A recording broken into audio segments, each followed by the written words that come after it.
সম্প্রতি রাজ্যে ভয়াবহ বন্যার ফলে বাড়িঘর ছেড়ে ত্রাণ শিবিরে আশ্রয় নিয়েছেন অনেকাংশ লোকজন। সেই সময় রাজ্য সরকারের পক্ষ থেকে এবং বিভিন্ন সরকারি বেসরকারি সংস্থা এবং সংগঠনের পক্ষ থেকে তাদের সহযোগিতার জন্য হাত বাড়িয়ে দেওয়া হয়েছিল। কিন্তু বন্যার পরবর্তী সময় বন্যার পরে দেখা দেওয়া ডায়রিয়া, টাইফয়েড সহ বিভিন্ন রোগের হাত থেকে তাদের রক্ষা করতে চিকিৎসা শাস্ত্রের সাথে যারা জড়িত তাদের সহযোগিতায় যে সমস্ত জায়গায় ত্রাণ শিবির খোলা হয়েছে সেখানে বিনামূল্যে স্বাস্থ্য পরিষেবা দেওয়ারও ব্যবস্থা করা হয়েছে। সেদিকে লক্ষ্য রেখে বুধবার দক্ষিণ রামনগর স্কুলে দক্ষিণ রামনগর বিজেপি কার্যকর্তাদের উদ্যোগে এলাকার ছাত্রছাত্রী থেকে শুরু করে বিভিন্ন অংশের মানুষজনদের স্বার্থে এক মুক্ত স্বাস্থ্য শিবিরের আয়োজন করা হয়।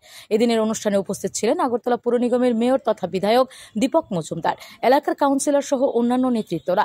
এদিন মেয়র সংবাদ মাধ্যমকে জানান, বন্যার সময় যেভাবে মানুষের সহযোগিতায় আগরতলা পুর নিগম এগিয়ে এসেছে, ঠিক একই রকম ভাবে বন্যার পরবর্তী সময়েও মানুষের স্বার্থে আগরতলা পুর নিগম কাজ করে যাবে।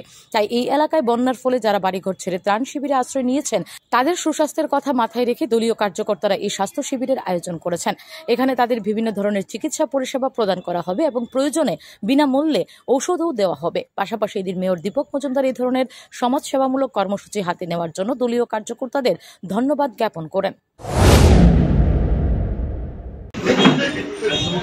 বর্ডার গোলচক্কর এলাকার জিবি স্কুলে ১৭ নম্বর থেকে উদ্যোগে আজকে স্বাস্থ্য শিবির অনুষ্ঠিত হচ্ছে।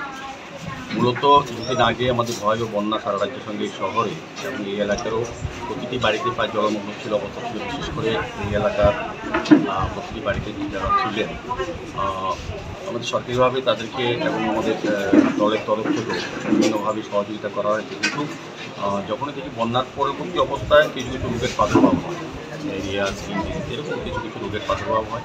সেই কারণে আমাদের রাজ্য সরকার স্বাস্থ্য বিভাগ থেকে এবং বিভিন্ন অ্যাসোসিয়েশন যারা মেডিকেল লাইনে আছেন তারা বিভিন্ন জায়গায় স্বাস্থ্য শিবির করছেন। আমাদের রামনগর বিধানসভা অন্তর্গত এই মণ্ডলে বিভিন্ন জায়গায় বিভিন্ন শরণার্থী যখন যারা আশ্রয়। Bureau report, S Bharat live 24 hours.